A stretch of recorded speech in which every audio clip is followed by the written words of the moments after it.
are you? I'm a good Irishman. Same here.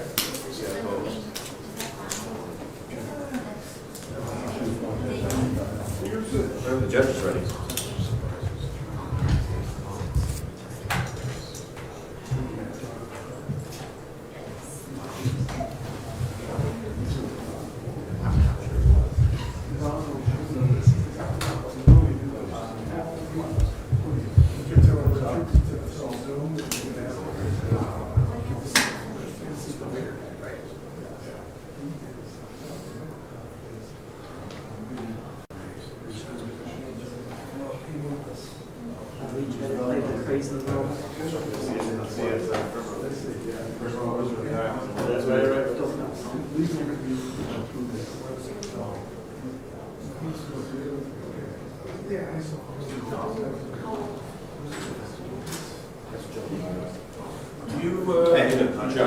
You guys have everybody.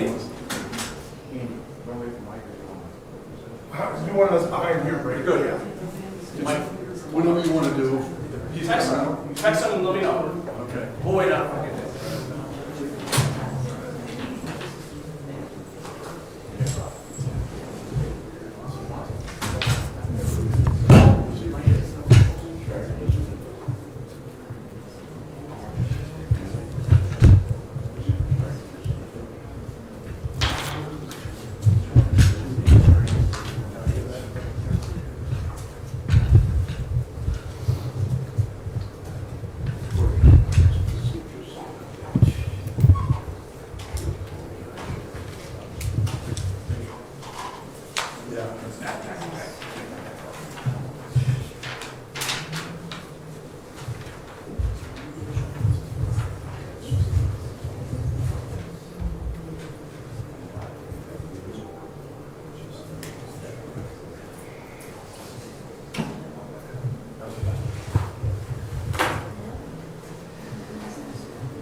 Moved you back here, huh?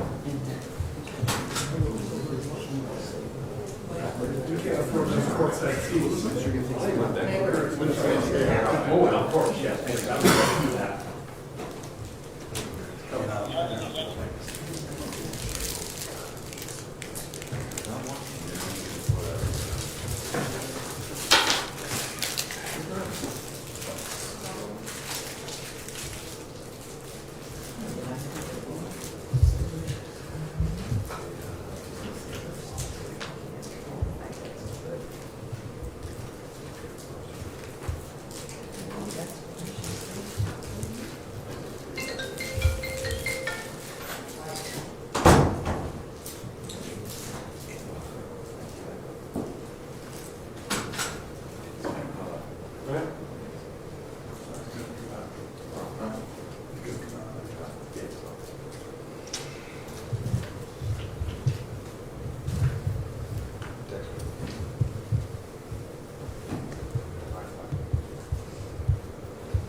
I need to sit on one side.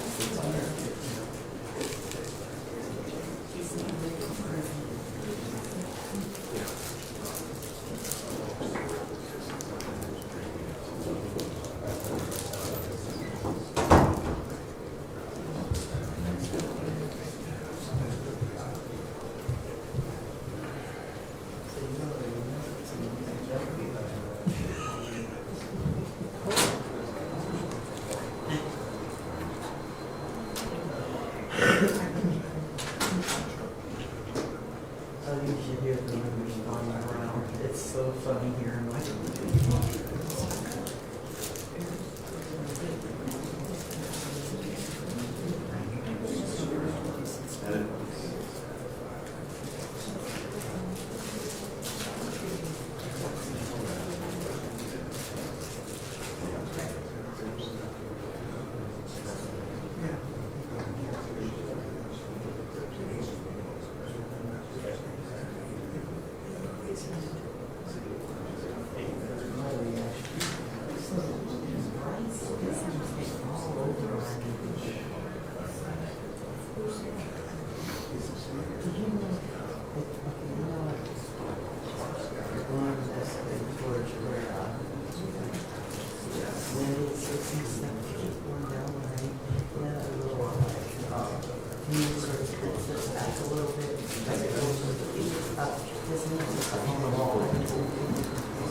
He's vacuuming.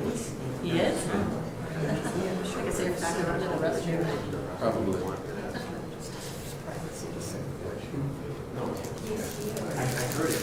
It's here.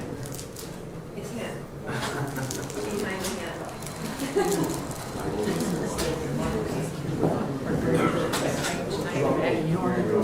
What's that? It's a strange time.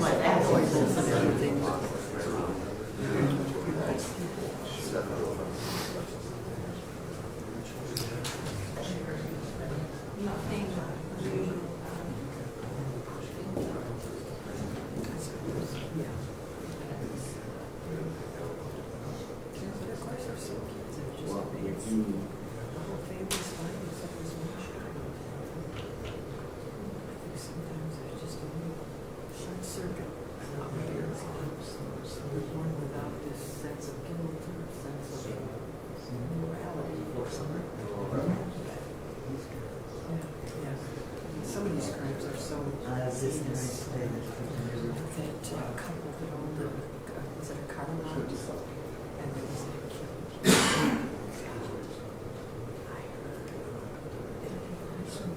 Oh,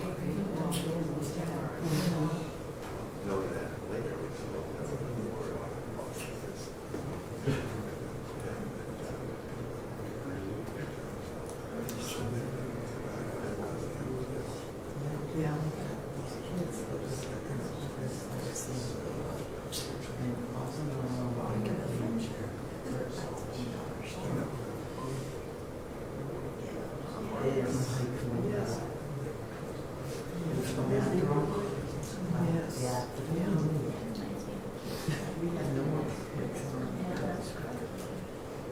This was the same.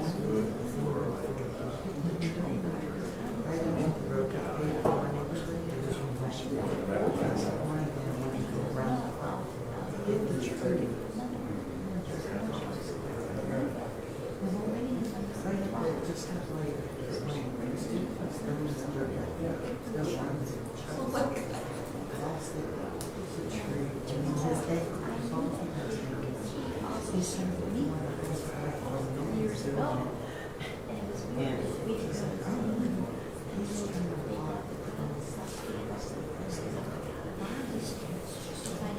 They don't.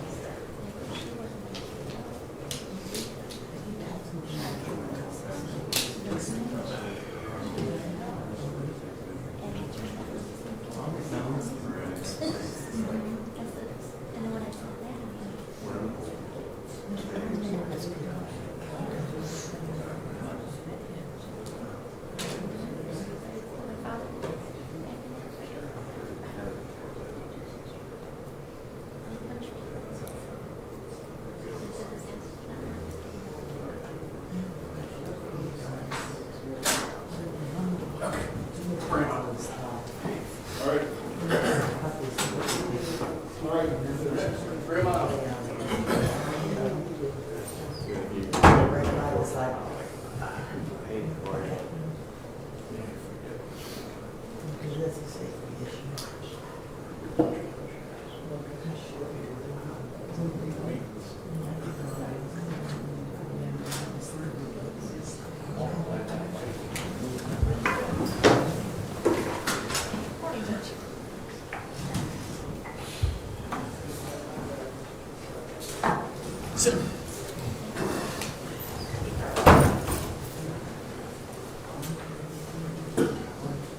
Yeah, F5 one after this, Miriam's.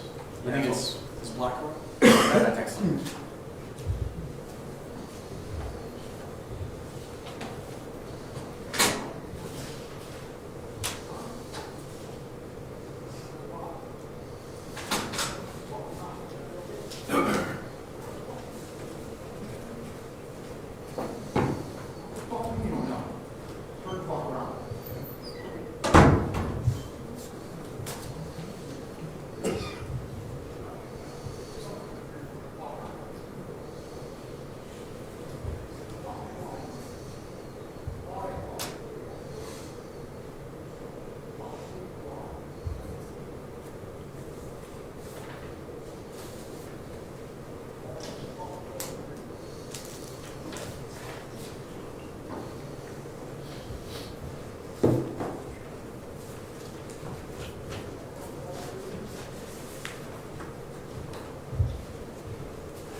We're here in the case of the state of Ohio versus Ronald Kadar. This is case number 634772, and we're here on the sentencing hearing.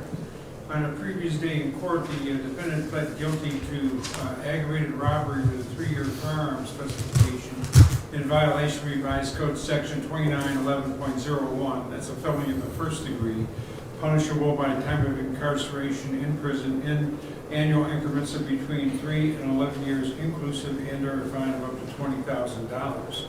He also pled guilty to the 3-year firearm specification. That must be served prior to and consecutive with the underlying sentence, effectively making the sentence 6 years in prison up to 14 years in prison in annual increments, together with a fine of up to $20,000.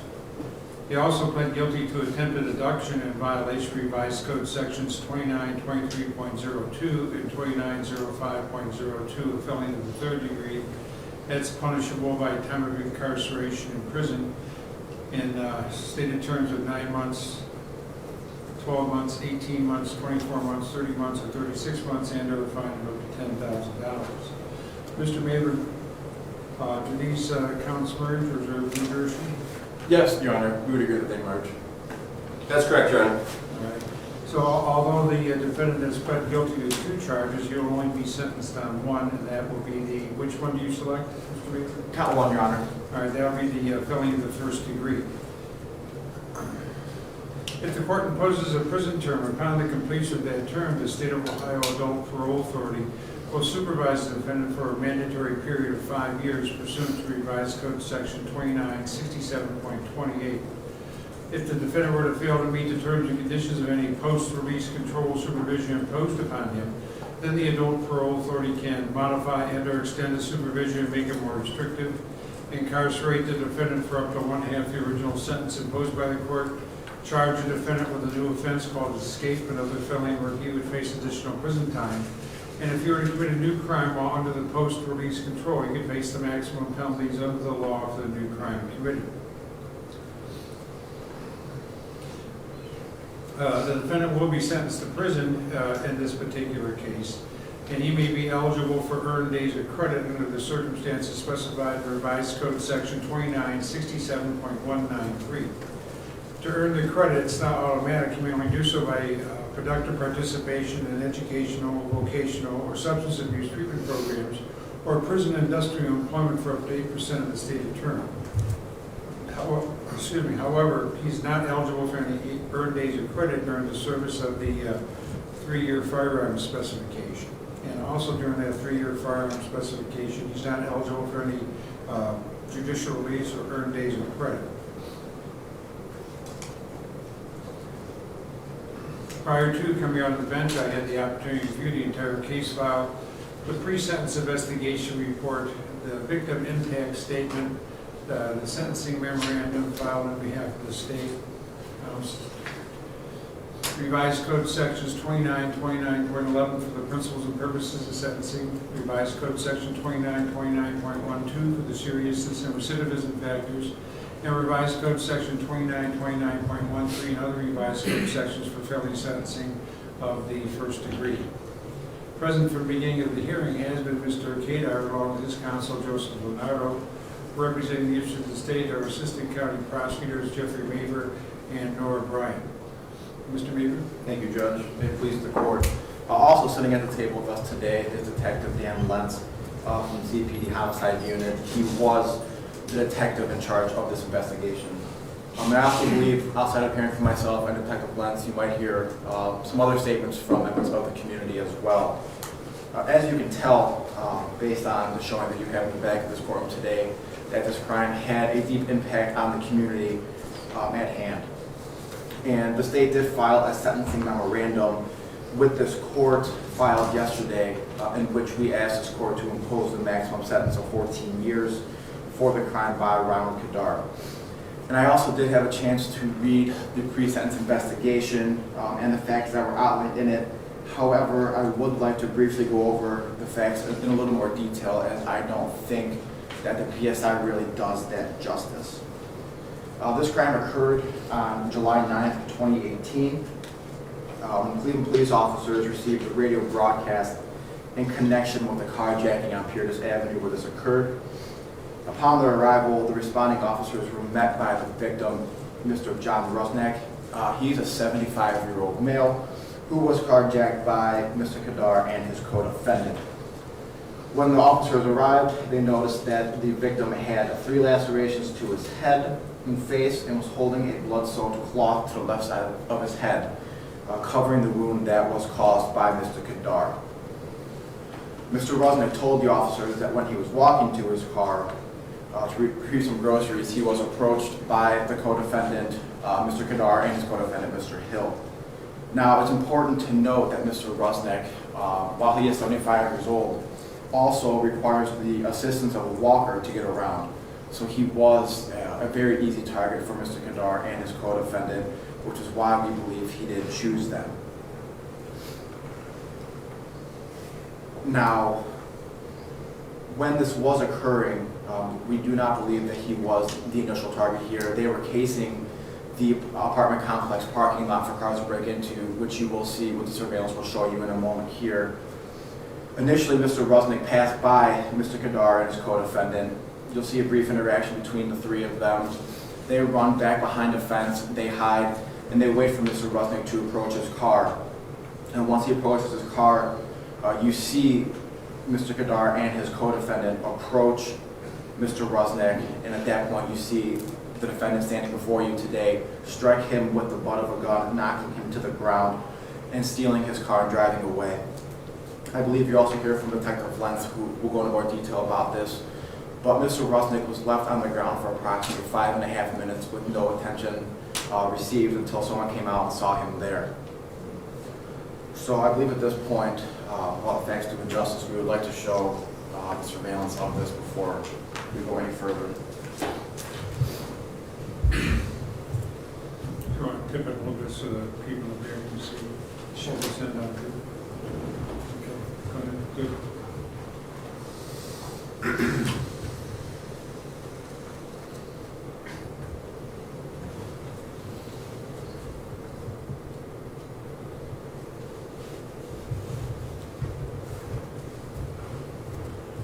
Now, as you can see, the co-defendant, they're walking up top. They do come into the scene walking. There was no car here.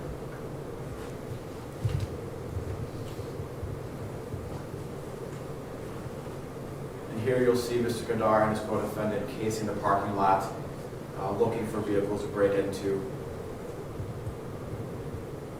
Just for the record, the surveillance has been broken down. It was approximately 11 minutes.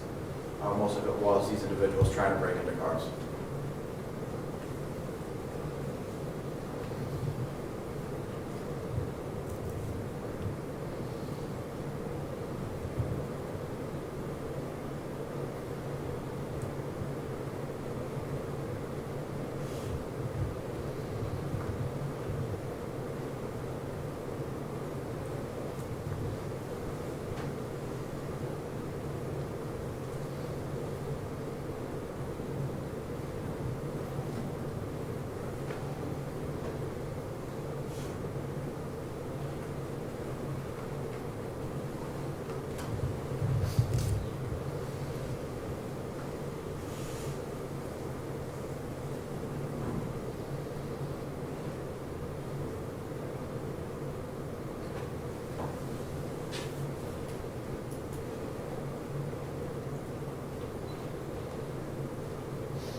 Now you'll see from the upper left-hand corner an individual walking to the parking lot. That is our 75-year-old victim, Mr. Rusnak, walking with the assistance of his walker to his car.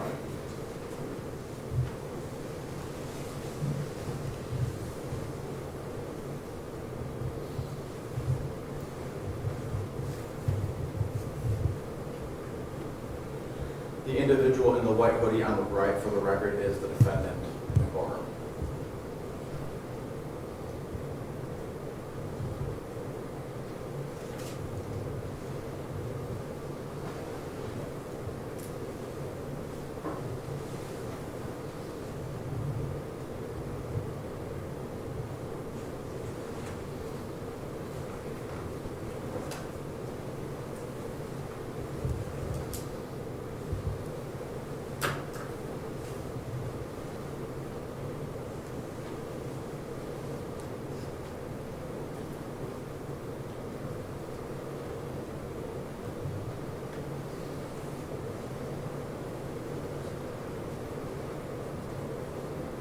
Now you see at this point the defendant running up behind Mr. Rusnak,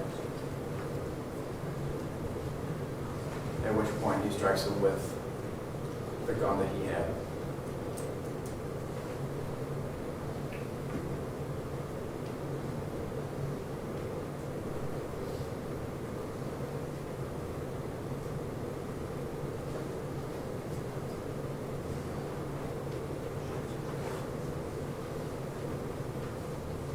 After that's done, you see his co-defendant, Jonathan Hill, get in the car. That's Mr. Rusnak's car, and they speed away.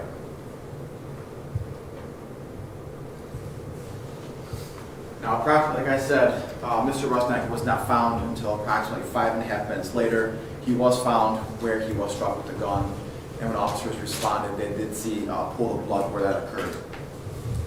Now, Mr. Rusnak was transported to Fairview Hospital by EMS, and I'm just going to show the court the result instead of putting it on the model pad.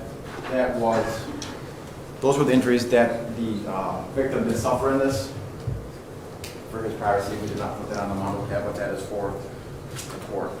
And I think what's really important to note, which I have not pointed out yet, was during the struggle, and I believe Detective Lentz will be able to talk about this more as well. Ronald Kadar, at the point this happened, had no intention of being caught with this.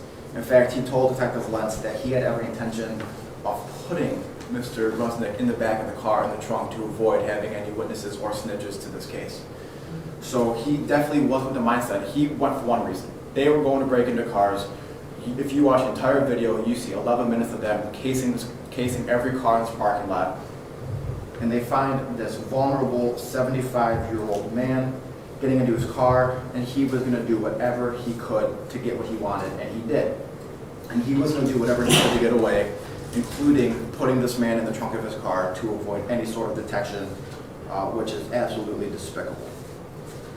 Now, Mr. Kadar, while bound over from juvenile court, has an extensive and lengthy juvenile history dating back to as early as 2014, and a steady presence up until 2018 when he was ultimately bound over for this case.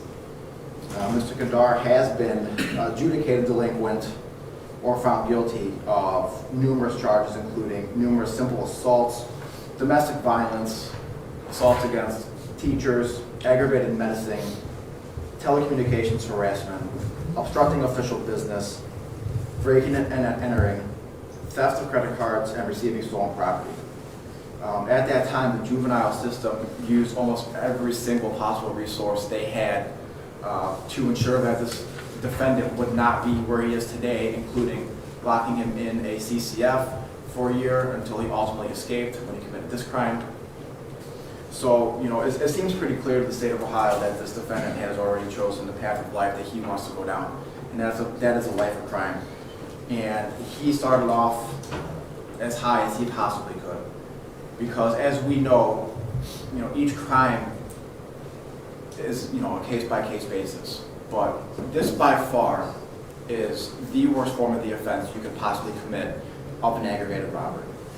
You know, we have two groups of people that we look to provide for the most: young and the elderly. And he decided to prey on the elderly in a moment of opportunity, which actually turned into almost a form of a premeditated crime once they saw him. They started off the entire night just looking for opportunities to break into cars.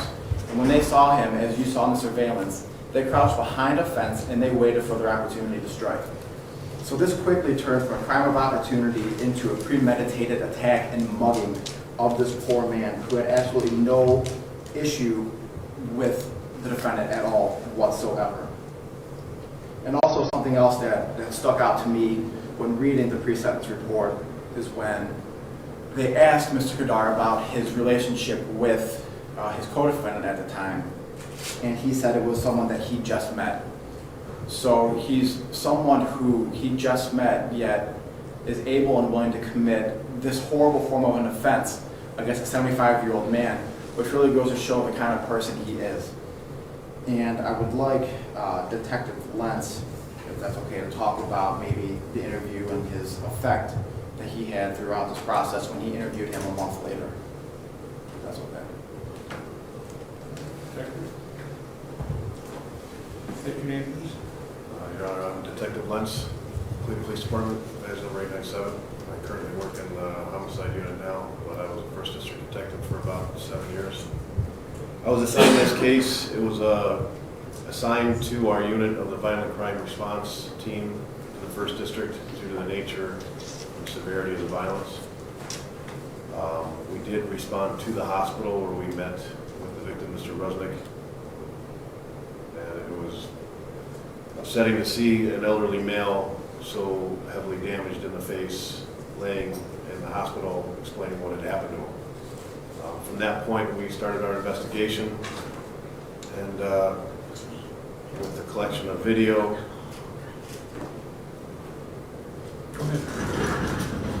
the video turned into a video I was able to put out on the news, and through the news help, we were able to get that video out. And actually, it was one of Mr. Kadar's family that saw this video and was able to identify his own family member. From that point, we put this investigation together and identified everybody involved, and it led to the arrest of Mr. Kadar and Jonathan Hill. What the video doesn't show is that Mr. Rusnick did lay there for a long time. And he's an elderly man. He was not found in the parking lot. He actually struggled to get up after several minutes. And there was blood all over the cars. So he was trying to help himself up. And seeing all the cars with the blood on them showed his inability to even get up off the ground. And that man crawled to his feet and brought himself to the apartment. That whole walk that you saw in the video, he eventually found his way back to his apartment, where he called the police, and then EMS and police officers arrived. When we did get a chance to identify Mr. Kadar, I did meet with his family, or his father, who wept in front of me, and talked about his frustration with his own son, about David exhausted all possible things to help his son. And it pained him to identify his own son in a video, but he could not say anything with what he saw that his son had done. We had discussed that there was a prior behavior that led up to violence that I believe he was in a halfway home or a group home for a violent crime that dealt with a weapon against his own family member. So we started getting the pieces together that there's a troubled youth that started turning violent, and now this horrific act of attacking an innocent elderly man. So I'm standing here not just for the victim, but also the people of the First District, that I'm asking you to please take him off the street and not let him continue on his path of carnage. Thank you. Mr. Mayor, anything further? Your Honor, I believe at this time Councilman Casey would like to say a couple words to the court as well.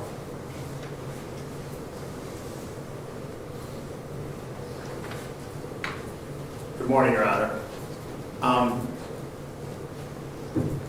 There has been nothing more heartbreaking since I've become an elected official in Ward 16 than the call that I got on July 10th from Father Doug at Blessed Trinity, telling me what had happened at Ascension Village.